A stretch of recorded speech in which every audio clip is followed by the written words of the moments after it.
So hi friends, మన last వీడియోస్లో క్షేత్రగణితం 1లో already త్రిభుజాలు discuss చేసాం. ప్రీవియస్ డిఎస్సి ప్రాబ్లమ్స్, తర్వాత చతుర్భుజాలు, దానిలో కూడా ప్రీవియస్ డిఎస్సిలో వచ్చినటువంటి ప్రాబ్లమ్స్ మనం డిస్కస్ చేసాం.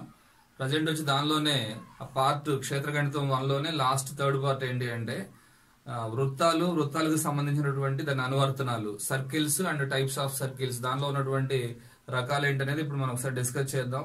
ఫస్ట్ మనం తీసుకునేది వృత్తం, తర్వాత అర్ధవృత్తం, సెక్టారు, తర్వాత దానిలోంచి వృత్తాకార బాట వైశాల్యం.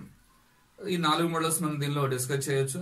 ఫస్ట్ వృత్తం అంటే ఏంటి, దానికి సంబంధించిన కాన్సెప్ట్స్ ఏంటి. సర్కిల్, మనం గనక సర్కిల్ తీసుకున్నప్పుడు ఒక స్థిర బిందువు నుండి స్థిర దూరంలో చెల్లించే బిందువుల సముదాయాన్ని వృత్తం అని చెప్తాం. స్థిర బిందువు నుండి స్థిర దూరంలో చెల్లించే బిందువుల సమితినే వృత్తం అని చెప్తాం. ఆ స్థిర బిందువుని వృత్త కేంద్రం అని, ఆ స్థిర దూరాన్ని వృత్త వ్యాసార్థం అని చెప్తాం. సో దీనిలోనే ఈ వ్యాసార్థం, ఈ వృత్త వ్యాసార్థాన్ని అంటే వ్యాసాగ్రాలుగా మనం P, Q అని తీసుకుంటే P,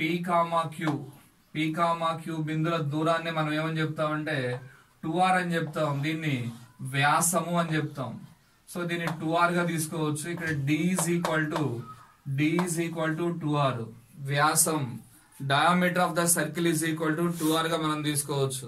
మరి దీనికి సంబంధించి వృత్తంలో మనం రాసే కండిషన్ ఏంటి అంటే సర్కంఫరెన్స్ ఆఫ్ ఏ సర్కిల్ అంటాం, వృత్త పరిధి అని చెప్తాం.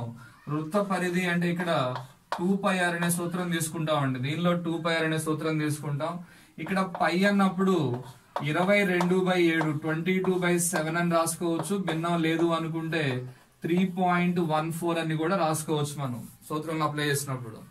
నెక్స్ట్ వచ్చేసి వృత్త పరిధి తర్వాత వృత్త వైశాల్యానికి సూత్రం రాస్తాం మనం. దీనిలో వృత్త వైశాల్యం, area of the circle πr² అనే ఫార్ములా అప్లై చేస్తాం.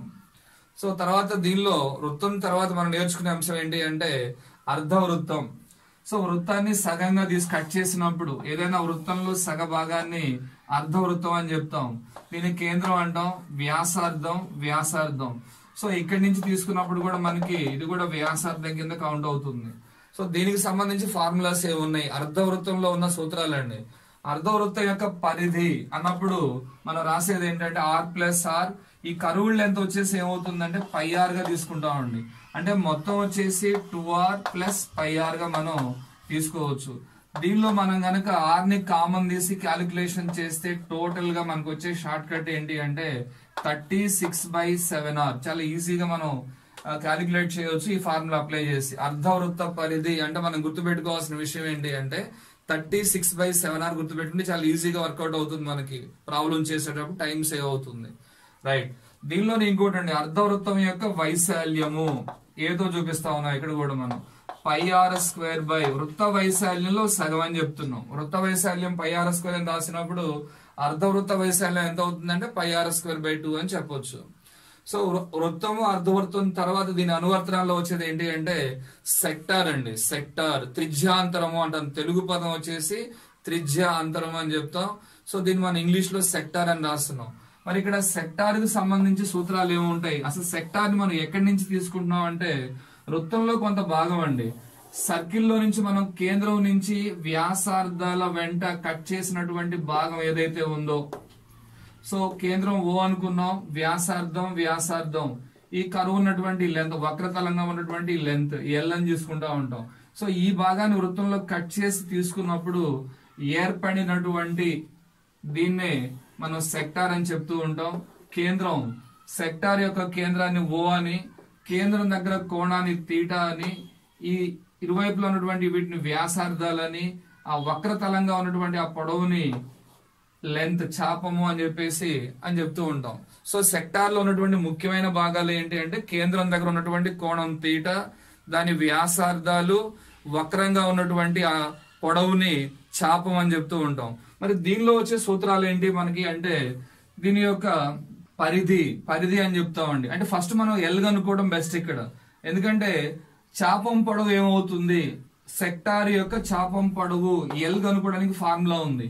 సో దాన్ని మనం θ/360 × 2πr అనే సూత్రం అప్లై చేస్తామండి.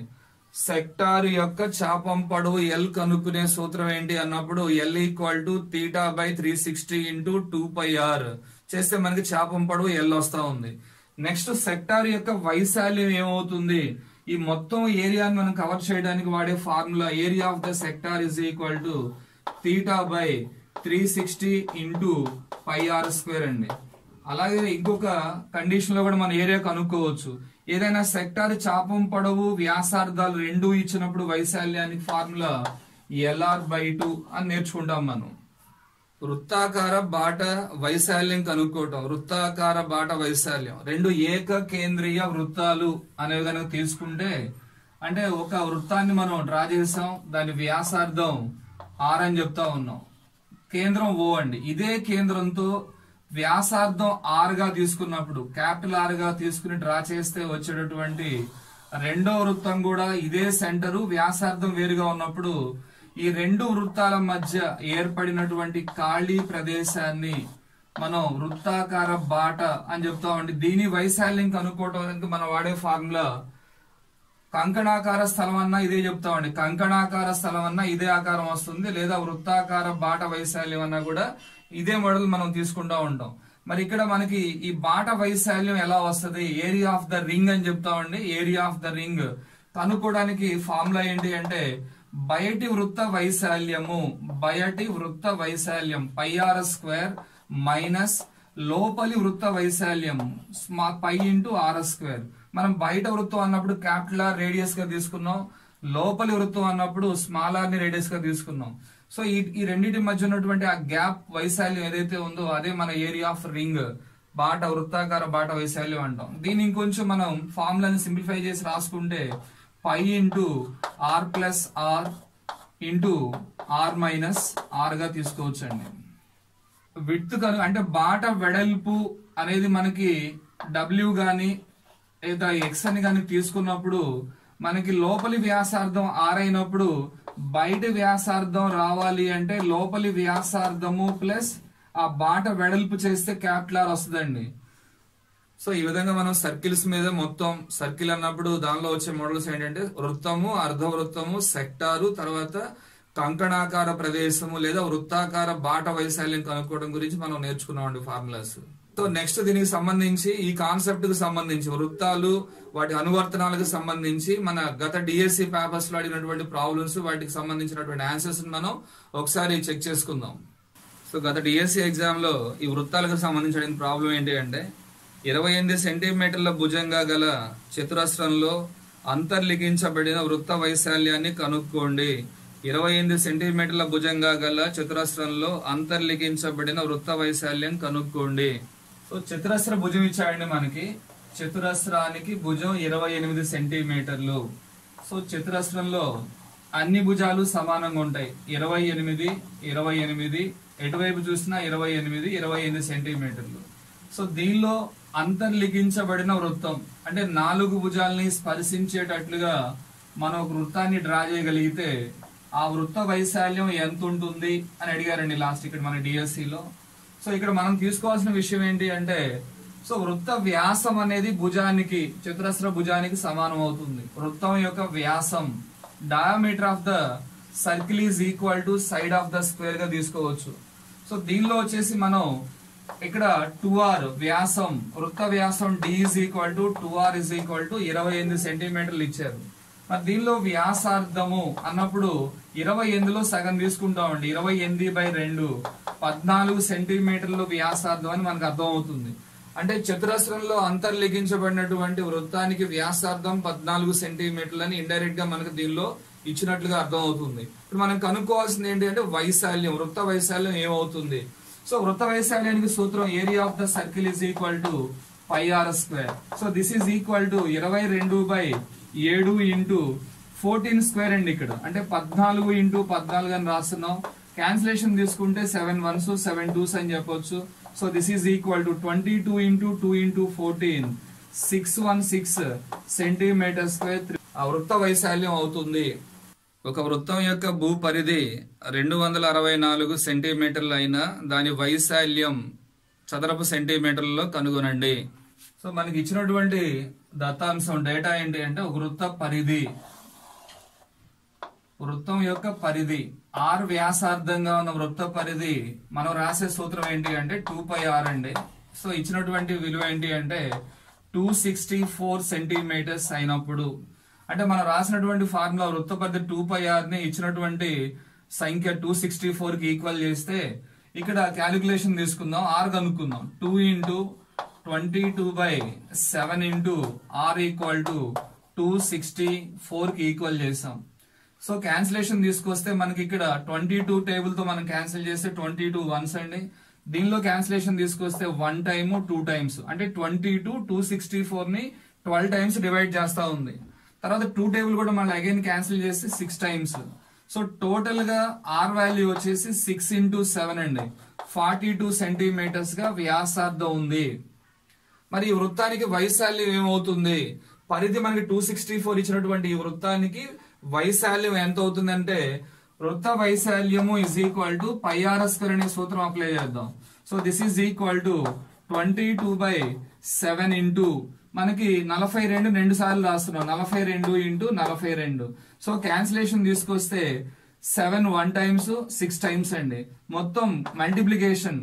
సో 22 into 6 into 42 మల్టిప్లై చేస్తే మనకు వచ్చేటటువంటి టోటల్ ఏరియా 5544 సెంటీమీటర్ స్క్వేర్ అని చెప్పొచ్చు. ఒక అర్ధవృత్తం యొక్క చుట్టుకొలత 144 సెంటీమీటర్లు అయినా దాని వైశాల్యాన్ని చదరపు సెంటీమీటర్లో కనుగొనండి.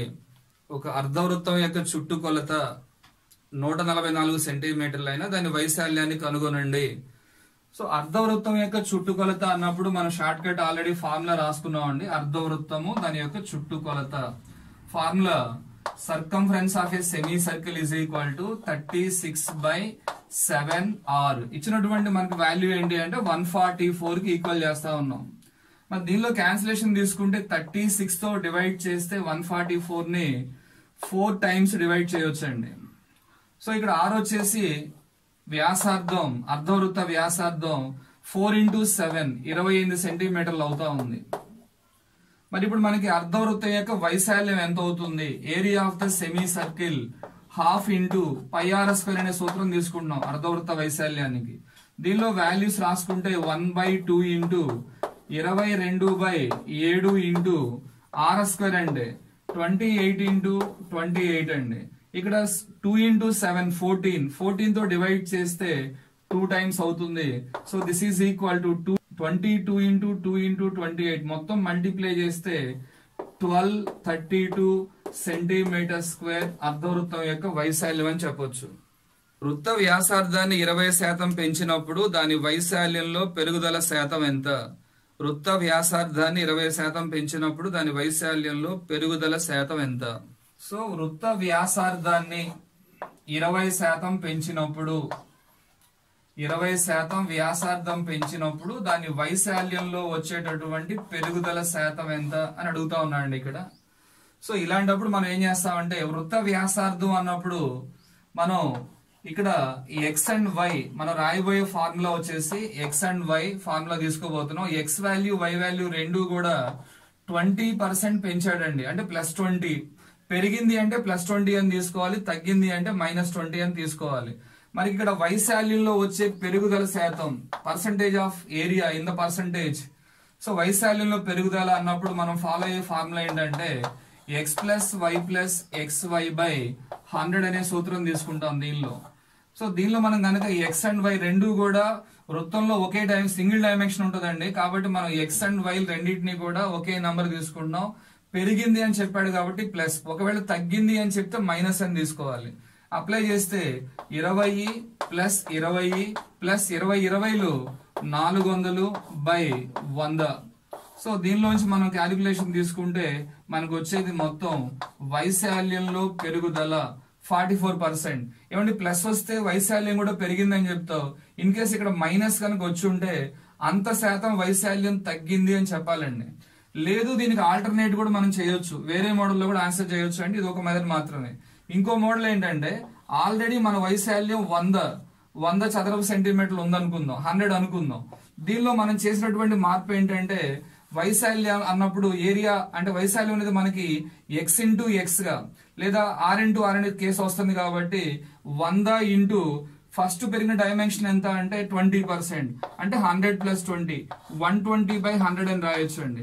నెక్స్ట్ డైమెన్షన్ కూడా స్క్వేర్ టైమ్స్ వేయాలి కాబట్టి అది కూడా 120/100 అని. అంటే మనం స్టార్టింగ్ లో వైశాల్యాన్ని 100గా అనుకున్నాం. ఈ 100గా ఉన్న వైశాల్యంలో సింగిల్ డైమెన్షన్ ఫస్ట్ డైమెన్షన్ 20% పెంచడం అంటే 120/100. ఏరియా అన్నప్పుడు 2 సార్లు వస్తుంది మనకి, ఏదైనా x × x, x², r × r. కాబట్టి ఇక్కడ సెకండ్ టైం కూడా అదే వాల్యూని మనం రిపీట్ చేయాలి, 120/100. సో క్యాలిక్యులేషన్ తీసుకుంటే మనం ఇదంతా క్యాలిక్యులేట్ చేసుకుంటూ వస్తే మనకి ఏమవుతుందంటే జీరోస్ అండ్ జీరోస్ క్యాన్సిల్ చేస్తాం. మనకు వచ్చేసి 12 × 12 అండి 144 వస్తుంది.